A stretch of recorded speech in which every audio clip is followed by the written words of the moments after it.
બેક્ટેરિયાના વોર્ડમાં જ દૂષિત પાણીનું વિતરણ થઈ રહ્યું છે। વોર્ડ નંબર 4, 6, 7 અને 8માં પાણીમાં બેક્ટેરિયા જોવા મળ્યા છે। પાણીના 8,214 સેમ્પલ પૈકી 6 જેટલા નમૂના ફેલ થયા છે।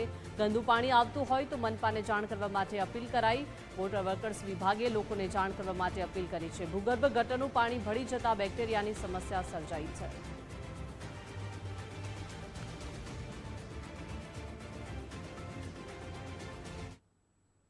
તો રાજકોટમાં પાણીમાં બેક્ટેરિયા મામલે મેયરે નિવેદન આપ્યું છે। જણાવ્યું છે કે રાજકોટ મહાનગરપાલિકા દર મહિને ચેકિંગ કરતી હોય છે। અમુક વિસ્તારમાં પાણીમાં બેક્ટેરિયા જોવા મળ્યા છે। મે માસમાં ક્લોરીનમાં 8,214 ડેટામાં એક પણ અનફિટ નથી।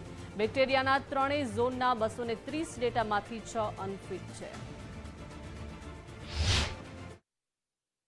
કોર્પોરેશન દર માસે જે પાણી સપ્લાય કરી રહ્યું છે એના કેમિકલ ડેટાસ બધા લેતી હોય છે। મે મહિનાના ટોટલ ક્લોરીનના 8,214 ત્રણેય ઝોનના ભેગા થઈને ડેટા લીધા છે અને એમાં એક પણ ડેટા અનફિટ નથી। પછી બેક્ટેરિયાના ટોટલ આખા રાજકોટના ત્રણેય ઝોનના 230 ડેટા લીધા છે। એમાંથી 6 છે એ અનફિટ છે, એટલે કે બેક્ટેરિયાનું પ્રમાણ એમાં જોવા મળ્યું છે। અને એવી રીતે કેમિકલના 29 ડેટા લીધા છે આખા રાજકોટમાં, એમાં એક પણ અનફિટ નથી।